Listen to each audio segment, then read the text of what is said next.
Analisti Nexhmedin Spahiu analizën politike e ka quar në një nivel tjetër. Në emisionin Presi nga e ka bërë rolin e astrologut, duke konkuruar edhe astrologën e njohur shqiptare, Zonjën Meri.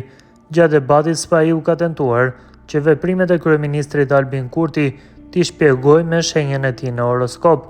Kur debati ishte në kulmin e seriozitetit, Spahiu, i cili njihet edhe si matematicien, ka bërë edhe rolin e astrologut. Sipas tij, veprimet e Albin Kurtit ndërlidhen me shenjën astrologjike të kryeministrit. Ky e ka shkathësinë e luftëtarit, domethënë shenja e tij e horoskopit është dashi, shenja e policit, ka thënë Spahiu në debat e sipër.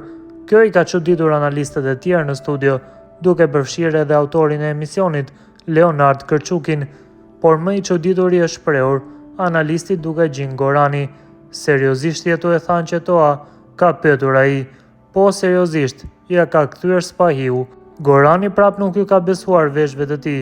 Seriozisht jetu e marr shenjën astrologjike në qetë bisedë, ka pyetur sërish Gorani, dhe sërish ka marrë të njëjtën përgjigje nga ana e Spahiut. Është diskutim shumë serioz, sepse ai përfaqëson karakterin e një personi dhe ai pikërisht në këtë fushë i ka arritur sukseset e tij.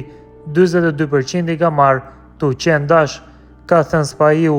Ky vlerësim ka bërë që të shpërthejnë më pas të qeshurat e mëdha në studio.